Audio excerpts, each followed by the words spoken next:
皆さんこんばんは。私は今、ホテルの部屋で撮ってるんですけれど、今日はね、どんな動画を撮ろうと思っているかというと、皆様がね、これから、ご旅行とかでホテルとかに泊まる時があると思うんですけれど、私がいつもね、ホテルに着いた時に必ずしている、安全上の理由でしている、チェックすることっていうのをちょっとこの動画で、ちょっとシェアしたいなと思って、ビデオを回しています。というのも、私がちょっとね、もうビデオを載せたんですけれど、ブラジルでね、ちょっとひったくりにあって、で、ブラジルに行った時にね、やっぱりね、旅行ってすごい楽しいけれども、やっぱり日本以外の国では結構やっぱりまだまだ安全とは言えないところがたくさんあるなっていうのをやっぱり実感して、で、やっぱりこのね、せっかくこの動画を見てくださってる方々には、旅行して、もしね、ご旅行とかで行かれる際にはやっぱ安全な旅行で、をちょっとしてほしいなっていうふうに思って、この動画を撮ることにしました。で、何かっていうと、ホテルでね、ホテルってやっぱり公共の建物っていうか、今日は私が泊まってるけども、昨日は誰が泊まってるかわからないし、っていうのもあったりとかして、やっぱりいつも私がちょっと気をつけてることをね、このビデオで紹介できたらいいなと思って、ビデオを回しています。まず、ホテルに入った時に、鍵を閉める前にね、もう私、さっきね、ちょっと今、撮ったんですよ、ビデオを一回。だけど、ちょっと、ごめんなさい、気に入らなくって、もう一回着替えた後に、もうこんな部屋着なんですけれど、着替えた後にもう一回撮ってます。ホテルに、まずチェックインして、鍵をもらうと思うんですけれども、まずドアを閉める前に、ちょっとね、ここみんないるかもしれないから、寝てないと思うけど、こうやって、ドアを開けておくんです、私は。なぜかというと、緊急があった時に、もし何かトラブルにあった時に、私が大声で叫んで助けを求められるっていうのと、何かあった時に逃げるアクセスをまず作っておくっていうのが私の理由で、必ずこの安全のチェックをするまでは必ずこういうふうにドアをカバンで止めてドアが閉まらないようにしてます。これもうね、一回ちょっと閉めちゃうんですけれど、で、そのドアをね、閉じる前に何をしてほしいかというと、まずね、部屋の中を全部見てほしいんです。例えば、このクローゼットの中、もう私、さっきも着替えちゃったから、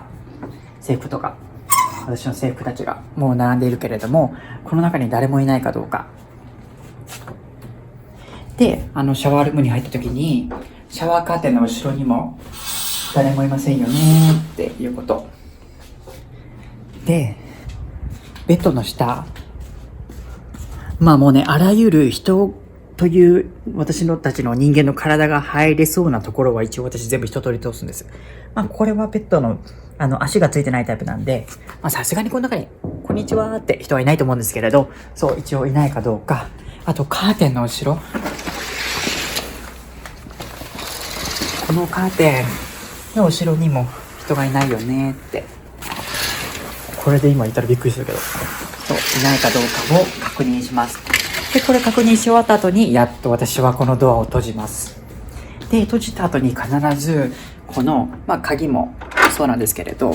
デッドボルトって私たち多分呼ばれていると思うんですけど、このね、ボルトをね、必ずした方がいいなと私はお勧めするんです。というのも、私が過去に2年ぐらいここの会社で今働いてるんですけども、過去にね、最低ね、私が覚えてるだけで2回あった。1回目は私がシャワー浴びてる時に誰かが入ろうとしてドアをガチャンって開けてたんですよ。私あれしてるから、もちろん入れないですよね。でも確実に誰かが入ってきたんですよ。中に。で、もういるよって言って、言ったんですけど、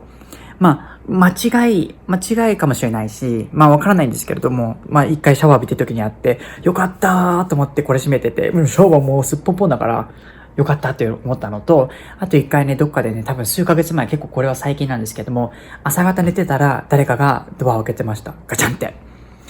で、その理由はね、いろいろ単純に、人員ミスというか、ホテルの方が間違えて、同じ部屋の鍵を、アサインしてしまった。同じ部屋にね、ダブルブッキングしてしまった可能性も、間違いであるかもしれないっていうのもあって、そればかりはやっぱり私の努力だけではちょっと避けられない部分でもあるので、必ず、このね、デッドボルトを閉めておいた方がいいと思います。これ私の本当にこれないと怖くて、時々ね、シャワー浴びてる時、スポンポンでこれ確認する時もあります。あれこれ閉めたよなって。なので必ずこのね、セーフティーラッチっていうかな、デッドボルトっていうのかな、このラッチっていうか、これは必ず閉めることをお勧めします。これ本当に大切。で、もう一つ私がするのは、ベッドバグってご存知ですか？多分これ日本語で床谷とか多分そういう表現でいいのかなとは思うんですけれど、要はそのベッドに潜む虫で、それ吸血性の虫なんですよ。だから、暗い時にね、私たちが寝ている間に、もそもそもそとこう乗ってきて、私たちの、蚊よりもちょっと立ちが悪いんですよ。もうすごく後引くものなんで。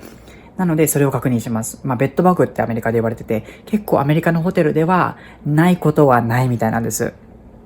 そう。で、衛生面でもね、やっぱり、どんなにいいホテルだとしても、私が今日泊まる前日とか、これまで何ヶ月かにどんな人が泊まってるかってわからないじゃないですか。どんな、ね、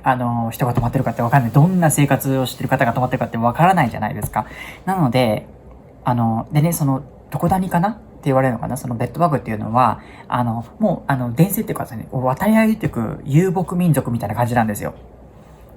誰かの服についてるものが、ホテルに着いた時にカーペットに住み着いて、カーペットから移動してきて、ベッドに住み着いてっていう風に、どんどん移動していくものなので、やっぱりね、これもね、避けられるなら避けた方がいいと思うんです。で、何をするかというと、これ見えるかな？このベッドのシーツのね、一番、素肌の部分っていうのかな。この中まで全部めくるんです。で、この一番下の部分が、ごめんなさい。落としちゃった。この一番下もこれ以上見えないよ、恥ずかしいよっていうところまで私全部めくるんですよ。めくって、で、噂によるとね、私がトレーニング中に聞いた話によると、このベッドバグだいたい隅っことかにね、住むのが好きなんですよ。隅っこ族いるかっていう感じなんで、なのでだいたい私こういう風に、自分が2つあるときは1つ、自分が寝る方のベッド必ず、どんなに疲れててもチェックします。そう、この下までめくって、よし、今日はこれで安心して寝れる。で、私はね、時々こうやって、枕もチェックします。大丈夫だよね。いないよね。っていう感じで、チェックします。そう。で、本当に私は怖くなった時、ちょっとこのベッド、すっごい綺麗じゃないけど、時々ちょっと、あれかな、怖いなって思う時は、最悪ね、私、ここの自分のベッドをアイロンするんですよ。熱で、ちょっとごめんけど熱で殺しちゃうねっていうことなんですけど、もうアイロンで、ガーって、ベッドバグいなくなれ、お願いしますっていうことでやるときがあります。これぐらい私たち結構このベッドバグって怖くって、ず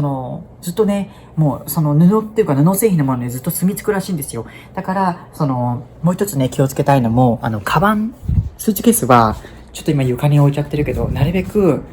この床に置きたくなくって、私はなるべくこのラックを使います。なるべくっていうか必ず床に置かないようにします。このカーペットもね、毎日多分ホテルの方すっごく、寝入りに、殺菌することほとんど不可能だとは思うので、私も、それはね、仕方がないですよね。どうしてもこんなにいっぱいあるホテルの客室があるから。なので、必ずこのカバンが自分の床につかないようにします。例えばここにベッドバグがいた場合、美味しいもん見っけっつってここに入ってきたらもう私、ベッドバグと共にしばらく生活しなきゃいけなくなるじゃないですか、このカバンで。私それは絶対に嫌なので、必ず、カバンは、地面から、床から離したところに置くようにしてます。これはね、どうしても、私がホテルに泊まってる時に、気をつけてることです。必ず、これで全部言ったかな。鍵を閉める前に、鍵を閉める前に、誰も部屋にいないかを確認する。で、ベッドバグ、必ずデッドロックをデッドロックがラッチを閉めて、ベッドバグを確認して、荷物をここに上に置くっていうのを心がけてます。これはね、どんなに疲れてても、必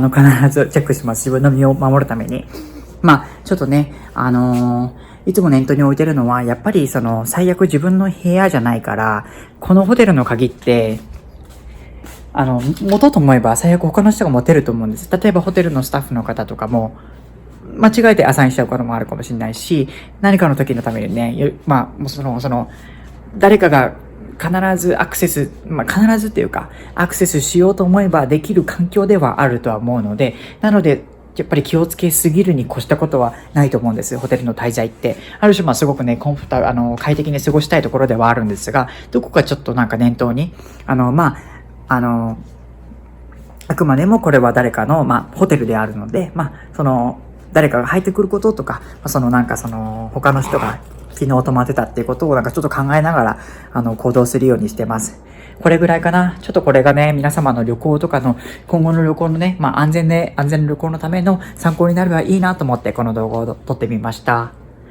かな。今日もご視聴ありがとうございました。またこういうね、ちょっとシェアしたいなと思うことをまた撮れたらいいなと思います。今日もご視聴ありがとうございました。また皆さん、良い一日をお過ごしください。